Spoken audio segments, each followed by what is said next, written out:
హక్కు మీకు లేదు అని వీళ్ళు చేసిన దాని ఫలితం ఏందో సామాన్యుడికి అర్థమయ్యేలా చెప్పాలి అధ్యక్ష. మనం ఇక్కడ ఎందుకున్నాం అధ్యక్ష? కౌన్సిల్లో కానీ లేకపోతే అసెంబ్లీలో కానీ మంత్రులు ఇక్కడ ఏం అడుగుతారు అధ్యక్ష? We beg to move that a sum of rupees so and so may be granted to us అని. అంటే మీరు మాకు అనుమతి ఇవ్వండి ఖర్చు పెట్టడానికి అని. అవునా కదా అధ్యక్ష? అంటే ఇది ఈ సంవత్సరానికి మాత్రమే అనుమతి తీసుకోవాలి, ఈ 5 ఏళ్లు మంత్రులు తీసుకోవాలి అధ్యక్ష. వీళ్ళు చేసిన పని ఏంటి అధ్యక్ష?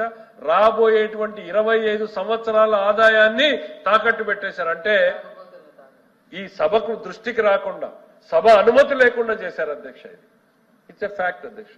భారతదేశంలో ఏ రాష్ట్ర ప్రభుత్వం కూడా ఇంతటి దుస్సాహసం చేయరు అధ్యక్ష. నేను చెప్పాను అధ్యక్ష, ఇదే చైనాలో జరిగితే ఏం జరిగేది అని మళ్లీ చెప్పదలుచుకున్నా, ఉరిదీసేవాళ్ళు అధ్యక్ష. నిజం అధ్యక్ష. ఈ రాష్ట్ర ప్రభుత్వ ఖజానా, రాష్ట్రంలో వచ్చే ప్రతి రూపాయి కూడా ఈ ఖజానాకు రావాలి, శాసనసభ శాసన మండలి అనుమతితోనే ఖర్చు పెట్టాలి అధ్యక్ష. అనుమతి లేకుండానే ఖర్చు పెడితే ఈరోజు మేము ఆ రోజు ఎక్స్ప్లెయిన్ చేయకపోయినుంటే ఉన్న 1,00,000 కోట్ల రూపాయల్ని నెక్స్ట్ 25 ఏళ్లకు చేస్తే తర్వాత జరిగే శాసనసభ్యులు శాసన మండలి సభ్యులు ఏం చేయాలి అధ్యక్ష? దేనికి ఆమోద ముద్ర వేయాలి అధ్యక్ష? వాళ్ళకు కాని ఆదాయాల మీద వాళ్ళు మాట్లాడుకుని పోవాలి అధ్యక్ష. గత ప్రభుత్వం అదే చేసింది అధ్యక్ష. వాళ్ళకు కాని దాని మీద వీళ్ళు క్లియర్ చేసి పోయినటువంటి పరిస్థితి వచ్చింది అధ్యక్ష. ఇవన్నీ కేంద్రం తెలుసుకుని తప్పని చేసి భారతదేశం మొత్తం కూడా ఇది ఎక్కడ పాకుతుందని సరి చేశారు అధ్యక్ష. ఇట్లాంటివి దాదాపు 40 కార్పొరేషన్లని అప్పుల బాట పట్టించారు అధ్యక్ష. ఇంకా ఒక ఇన్నోవేటివ్ అధ్యక్ష, మా మిత్రులకు తెలియాలి.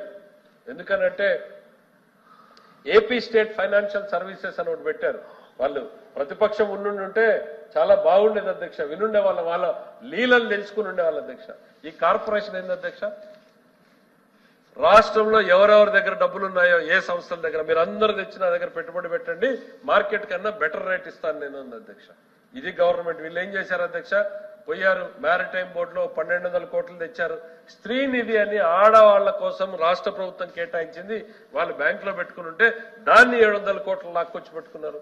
చిన్న పిల్లలు, ఇంటర్మీడియట్ పిల్లలు వాళ్ళ ఎగ్జామినేషన్ ఫీజు కట్టిన డబ్బులుంటే దాన్ని తీసుకొచ్చి ఒక 170 కోట్ల, కరెక్ట్ ఫిగర్ లేదు అధ్యక్ష, దాన్ని పెట్టుకున్నారు. ఎన్టీఆర్ హెల్త్ యూనివర్సిటీలో 400 కోట్ల డిపాజిట్ ఉంటే దాన్ని తెచ్చి పెట్టుకున్నారు. మంచిదే, మీరు వడ్డీ వ్యాపారం చేసి వాళ్ళకి బెటర్ వడ్డీ ఇస్తే మంచిది. చేశారా అధ్యక్ష? అన్ని తెచ్చిపెట్టి ఓ 5,000 కోట్ల రూపాయల్ని ఏపీ ఎస్డిసి అని ఇంకొక కార్పొరేషన్కి అధ్యక్ష. అసలు భారతదేశంలో ఎవరు ఊహించనటువంటి అధ్యక్ష స్టేట్ డెవలప్మెంట్ కార్పొరేషన్ అని ఇంకో దానికి ఇచ్చారు అధ్యక్ష. వాళ్ళు తీసుకుని పోయి రాష్ట్ర ప్రభుత్వంలో ఇంకోరికి ఇచ్చారు అధ్యక్ష.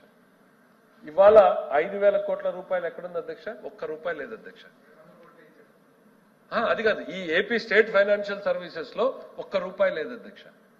ఎవరు చెల్లించాలి అధ్యక్ష? అంటే బయట బోర్డు తిప్పేసే కంపెనీలకి ఈ కంపెనీకి తేడా ఏంటి అధ్యక్ష? అంతే కదా అధ్యక్ష. డబ్బులు డైవర్ట్ చేస్తే బోర్డు తిప్పేసే కంపెనీలు అంటారు. రాష్ట్ర ప్రభుత్వమే అట్లాంటి దుస్సాహసం చేసింది అధ్యక్ష. ఇవన్నీ మిత్రులు వినుంటే బాగుండేది. పారిపోయి వాళ్ళు ఇవన్నీ వినలేక పారిపోయారని నేను అనుకుంటున్నా అధ్యక్ష. బోర్డు తిప్పేసే ఆఖరికి అప్పుల కోసం ఏం చేశారో మీరు చూశారు అధ్యక్ష. ఎంఆర్ఓ ఆఫీస్ ని, కలెక్టరేట్ ని, రైతు బజార్ ని